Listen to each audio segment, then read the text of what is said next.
Em 1-0, Goiás 1. Parecia que não sairia gol, mas saiu. Então, já fiquem ligados, vamos repercutir tudo sobre esse jogo, essa rodada. Passando aqui, já definido, o rebaixado de maneira direta. Quem ganhou uma sobrevida vai disputar o playoff ali de rebaixamento. Vitor Gader comigo daqui a pouco. E eu já adianto que, para mim, foi uma das partidas mais frágeis do Goiás. Vale considerar que estava com o time reserva, porém, foi uma das partidas mais frágeis. O técnico Daniel Paulista foi ousado ali ao colocar a equipe praticamente não, toda a reserva, com exceção do goleiro Tadeu. Agora sim. E aí, Gader, tudo certo? Fala aí, Ana Lívia. Fala aí, você torcedor, que tá aqui com a gente no pós-jogo dessa vitória do Goiás. Vitória de 1-0, tudo certo.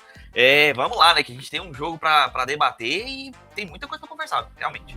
Vamos nessa.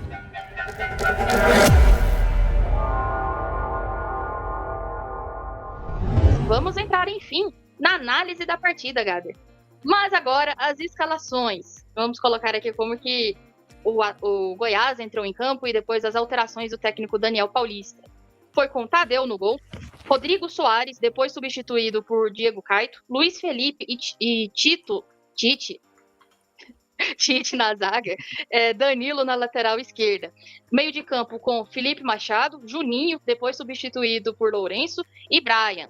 Ataque com Pedrinho, depois substituído por Jean Carlos. Willy, depois substituído por Anselmo. Bruno Sávio, depois substituído por Jajá. Até pelas substituições dá pra gente perceber o maior problema do Goiás aqui no jogo. Anderson Gomes escalou em umas da seguinte maneira, com o Wallace no gol, o Everton na lateral direita, Davi Dias e William Goiano na zaga. Aí aprontaram uma bagunça nas substituições que a gente tentou pagar da seguinte maneira. O Cardoso entrou parecendo que no lugar do William, e aí ele inverteu a forma de jogo. Fernandinho na lateral esquerda, Murilo Rosa, Petrocelli, depois o Rafinha entra. O Robert escalado, o Jean, depois substituiu o Robert.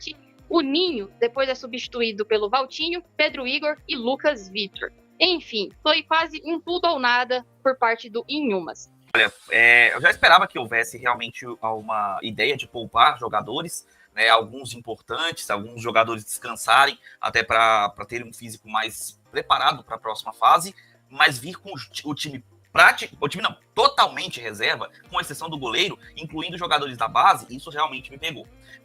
Foi um Goiás que não esperávamos que viesse dessa forma, eu esperava que viesse bem mais mesclado ao invés de totalmente mudado, como foi, e com certeza também surpreendeu o próprio adversário, que esperava um time mais entrosado e acabou encontrando uma equipe bem mais desorganizada do que previa, né? O líder da competição e tendo dificuldades.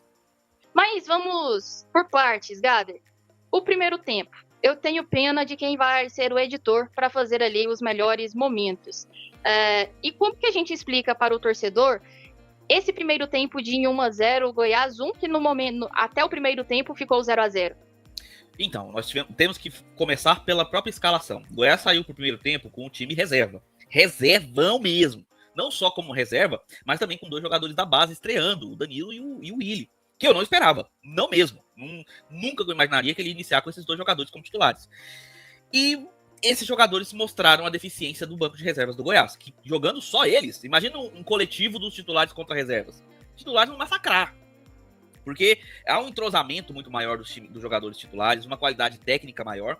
Só que tem um jogador nesse time reserva, que começou o jogo, que precisa ser comentado, que é o Brian. O Brian, ele é um jogador que participa muito do jogo, ele busca muito o jogo pelas pontas, ele corre muito, conduz bastante, só que só tinha o Brian.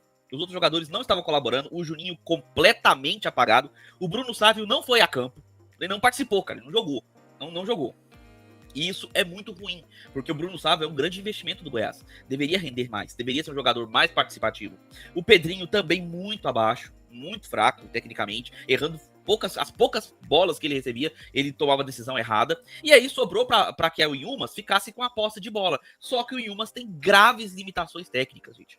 Petrocelli tentando ser o cara mais participativo, flutuando em todo o campo, tentando estar no ataque, na defesa, na lateral, na ponta, no meio, armando, desarmando, disputando bola, E também praticamente sobrava no time, porque o restante, muito pouco participativo, errava fundamentos básicos ali, com passes de lado, cruzamentos na lua, chutes fracos, pouca armação de jogada, entrosamento quase zero, o que mostrou o motivo do Inhumas não ter vencido nenhum jogo na competição. Um time sem entrosamento, um time muito, muito mal montado. Infelizmente, ele, torcedor do Inhumas, um time que realmente não conseguiu competir no nosso Goianão, mesmo contra uma equipe desentrosada e sem nenhuma criatividade, que era o Goiás nesse primeiro tempo. O resultado foi que a gente teve um primeiro tempo fraquíssimo, com pouquíssimas chances. O Inhumas teve os dois lances reclamados, né, que eles reclamaram pênalti. O primeiro lance, para mim, nada, trombada dentro da área, os jogadores vão para disputa, inclusive havia um que estava à frente, que foi marcado impedimento. Não vi realmente nenhuma infração. E o segundo já é um pouco mais nebuloso, né? Eu não vi nenhuma câmera que me mostrasse que o contato aconteceu. Mas, caso tenha acontecido, aí acaba sendo um erro do juiz. Mas, no caso contrário, o juiz acertou em não dar o pênalti. E foram, basicamente, os lances de perigo do primeiro tempo. O Goiás teve um cruzamento na área, um escanteio lá e foi só também. Só. Então, um primeiro tempo de baixíssimo nível técnico e poucas chances. No segundo tempo, aí começa as substituições, Gader. Começa ali a entrar alguns jogadores titulares. O Lourenço já entra. O segundo jogador, a gente pode até colocar aqui na tela, foi o Lourenço que entrou de cara e o Jajá.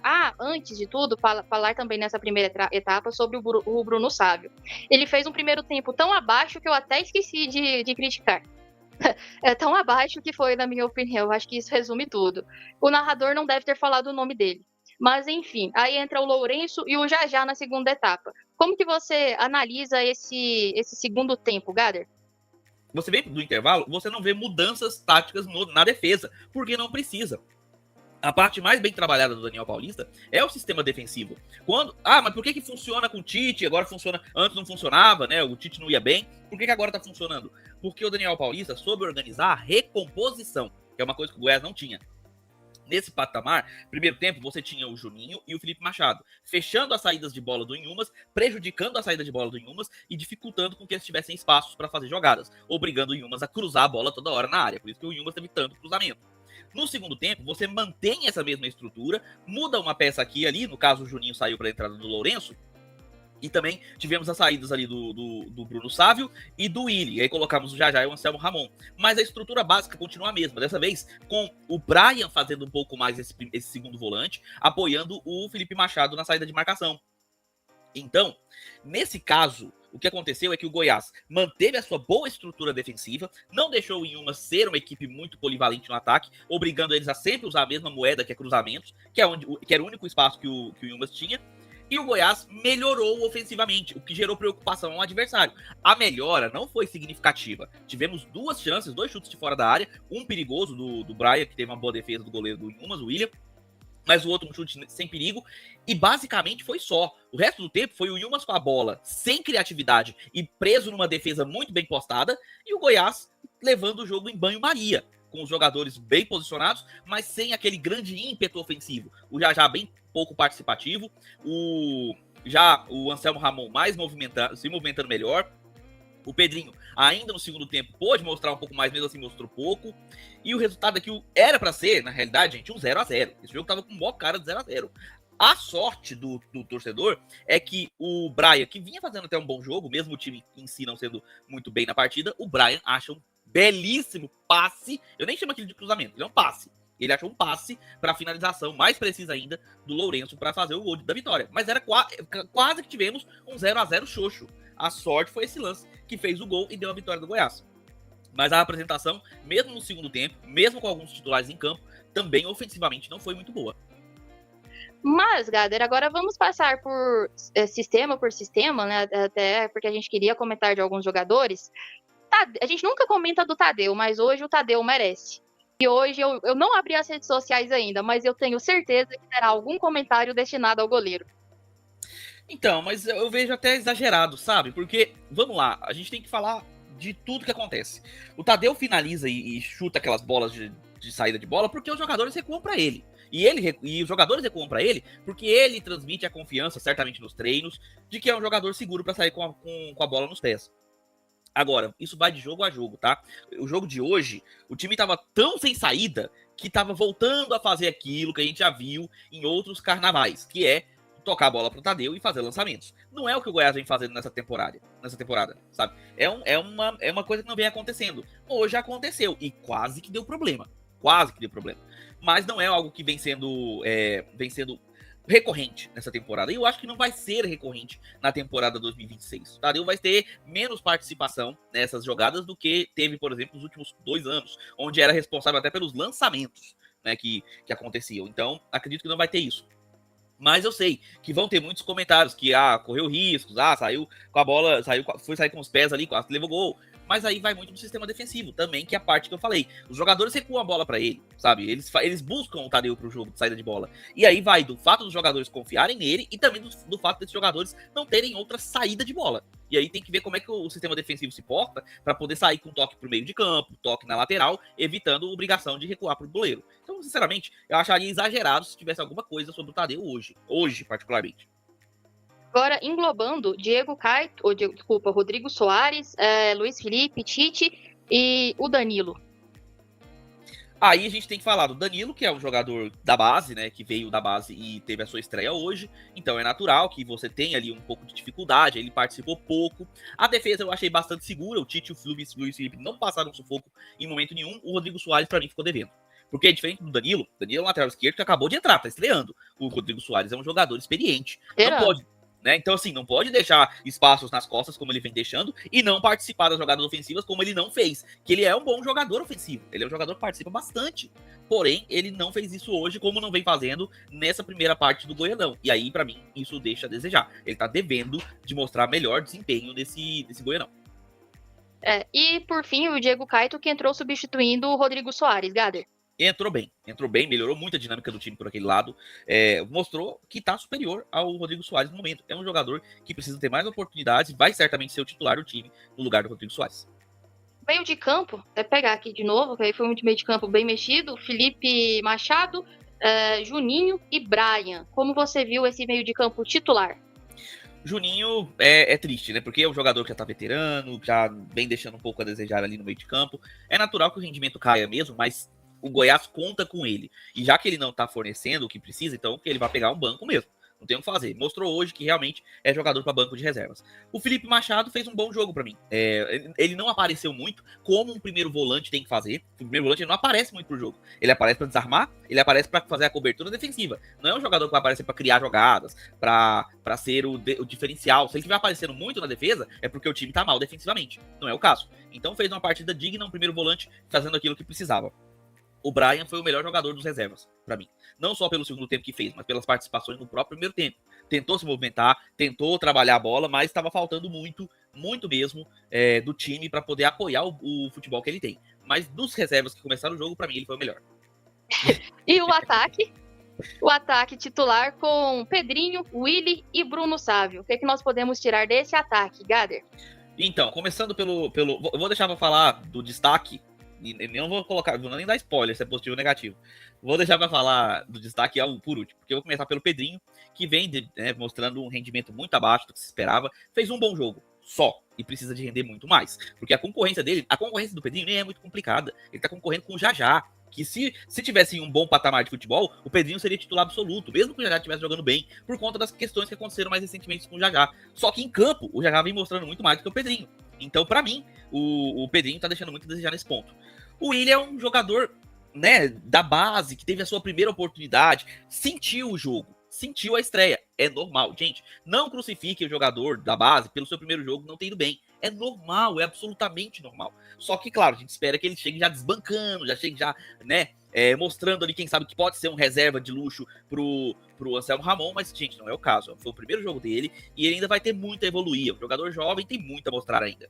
Agora, o destaque para mim, e muito que negativamente, fica pro Bruno Sávio. Porque aí, cara, não tem justificativa. Um dos maiores investimentos do Goiás, um jogador que, teoricamente, tem qualidade física para poder render muito mais do que vem mostrando, e ele se omite do jogo. Ele se apaga entre os defensores adversários, fica apagado, fica sumido da partida, não busca o jogo, sabe? Ou ele tá fora de posição, ele não é um ponta, quer jogar de centroavante, ou ele realmente não se achou.